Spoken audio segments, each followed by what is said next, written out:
Welcome to IFAC's #1 stop to entertainment and trending news. Now, the story of Tob Cohen is one that we have covered here extensively, and I'll just link some videos in case you had missed them because we have always been keeping up with what happened. Now, the latest update is that the Director of Public Prosecution, Nordin Haji, has withdrawn the murder case against Sarah Wairimu and her co-accused. According to a notice dated November 29th, Deputy DPP Jacinta Nyamosi said the murder charges against Wairimu will not continue. The matter will now be registered as an inquest. And so, not assuming that everyone knows what an inquest is a judicial investigation into the circumstances of a sudden, unexpected, or unexplained death. The purpose of inquest is to determine the cause of death, whether a crime has been committed, and if a crime was committed, whether there's sufficient evidence to prosecute any person. Now, the withdrawal comes after Wairimu accused the former Director of Criminal Investigations boss, George Kinoti, of fabricating evidence in Cohen's murder case. Wairimu claimed that she did not get a chance to mourn the death of her husband because she had been shoved in different directions as investigations into the murder of her husband took the course. She shared, "I'm still mourning the death of my husband. I have never been given a chance to mourn my husband. I have been thrown from one direction to another." The widow said that there was a reason for the Office of the Director of Public Prosecutions to do more investigations because there was more than meets the eye. She intimated that the people they trusted as a family to help them were busy fabricating falsehoods to swing the case in a way that would benefit them and not the pursuit of justice as it should be. She explained, "I'm saddened when I remember that the people supposed to help us are fabricating falsehoods to get us into positions probably for their own benefit." The request of Cohen's widow for fresh investigations was communicated by family lawyer Philip Morgor. For those who might not be up to date with this case, the body of 71-year-old Dutch tycoon Tob Cohen was discovered buried in a septic tank at his Kitusuru home. He had been missing for 2 months, and the body was discovered blindfolded and with both hands tied, suggesting that he might have been tortured before his death. Detectives also found at that time a rope tied around his neck. Cohen was a celebrated golf tournament organizer and the former chief executive officer to Philips East Africa. Cohen had immigrated to Kenya as an employee of Philips East Africa. He later started his own company, Tobs Limited, that specialized in planning golf safari trips. He married Sarah Wairimu Kamotho, who worked as his personal assistant in 2007. Their relationship had deteriorated in recent years, and the two were looking into getting a divorce, and what was reported that they allegedly fought frequently. Now, when it comes to the evidence, the deceased had written letters to the Director of Public Prosecutions expressing fears for his life 8 days before his disappearance. The letter expressed how his marriage to Sarah Wairimu was broken and that he was being mistreated by his wife. He had also pressed assault charges against her. On the night he died, he called his close friend, former Gatundu MP Patrick Mwiruri, and expressed concern for his life. During the conversation, he mentioned that if he was to be found dead, a close relative would be responsible. I'm going to link that video because I had done it before and I'd shared with you guys that particular video of his friend, that is former Gatundu MP, Patrick Mwiruri, speaking about what Tob Cohen had told him. He also detailed about Sarah's daughter's wedding and how they were treated. Please check out that video so that we don't go through all that. But what was reported was that on the day of his disappearance, letters had been sent to Judith Ongori and company advocates with instructions to withdraw the divorce case, and to the OCPD Gigiri and OCS Parklands and Spring Valley to drop assault charges filed against Wairimu. She had also written to the Dutch embassy claiming that her husband needed medical attention.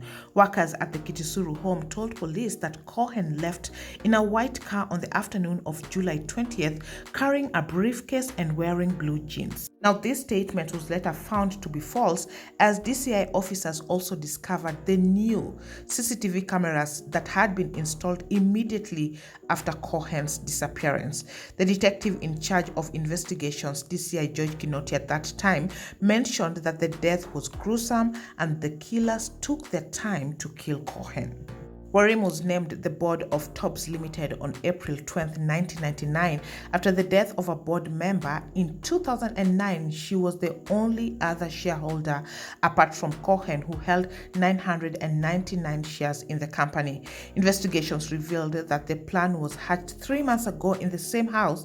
It all started when a close relation of Cohen had approached a legislator, former husband. Cohen had previously hinted that he wanted to sever ties with a close relation, and this will prove problematic because it would lead to a change in lifestyle for the close relation. The legislator's former husband had a solution that entailed hiring assassins to deal with the problem. They settled on a team of 4 individuals. They later made a down payment of $40,000, which was made via M-Pesa.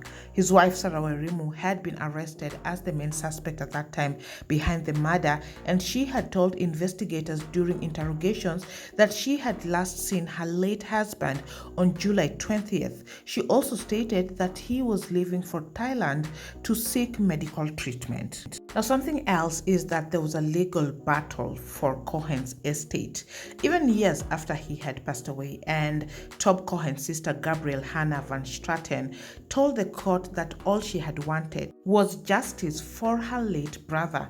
Now, she had told the court Sarah Wairimu forced marriage with the late brother, adding that Wairimu allegedly threatened Cohen that she will make sure he is deported if he declines to marry Wairimu. The sister had testified that Cohen never had children with his first wife, who was a Dutch, and never had a child with Sarah Wairimu, adding that he underwent a surgery and was his decision not to have children. Now, his sister also refuted claims that Wairimu had shares to Cohen's properties. In fact, Gabrielle said that she received an email from her brother telling her where to find the will in case Sarah kills him. She said in court, "In 2019, I received an email and the first sentence was, 'If Sarah kills me now, the will is at my friend and lawyer, Cheges Kirundi.'"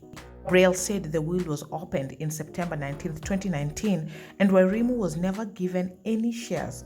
Asked why she never attended Cohen's burial, she said that her mission/goal was to find her brother and not to fight over property. At that time, she had also shared that they had used over 20 million Kenya shillings in the fight for her brother to find justice. She said at that time to the court, "I have proof that I have used a lot of money.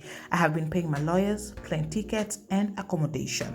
Tob Cohen's sister, on the other hand, was also accused of tapping Sarah Wairimu's phone. In fact, she was being accused of plotting to kill her brother to inherit his multi-million estate at the expense of the deceased's wife, Sarah Wairimu. This claim was made by senior counsel Philip Mulgore, appearing for Wairimu during a heated and emotional cross-examination in which the deceased's will had been disputed. Gabrielle denied before Justice Mugure Thande she hatched a plot to kill Cohen, whose decomposed remains were discovered from a septic tank at his Kitusuru residence. Philip Mulgore posed, "Are you not the single biggest beneficiary of your brother's estate, having been allocated 50% in his will? Then are you also not the one with the biggest motive in the murder of your brother?" Gabrielle went ahead to answer that she had nothing to do with his death, saying, "If that's how you state, let it be so. I'm sorry, it hurts me to say I'm the biggest beneficiary of my brother's death." While we are still on Cohen's sister, the family had also filed an application to stop Sarah Wairimu from using the name Cohen.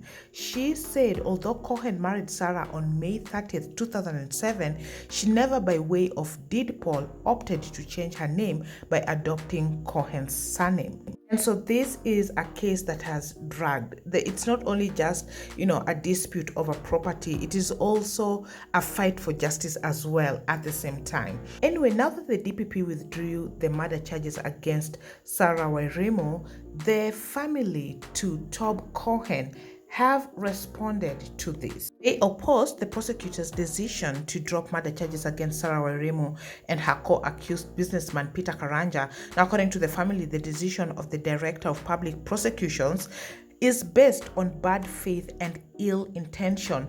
Through lawyers Dunstan Omari and Cliff Ombeta, the family yesterday told Justice Daniel Ogembo to throw the DPP's application for failure to involve them in making the decision. They shared through their lawyer, Mr. Omari, the victims have not been heard and the DPP denied them the opportunity to put their response to the intention to withdraw the charges. The DPP did not involve or inform the victim's family of his decision. Mr. Omari disputed the DPP's claim that there is insufficient evidence to sustain a conviction of the accused persons and also opposed the DPP's decision to have the case pursued through a judicial inquest. Omari said, and I will quote, "If it was in good faith, why did the state keep quiet and ambush us at the last moment with a letter which was written to court on November 29th? No reasons were given in the letter.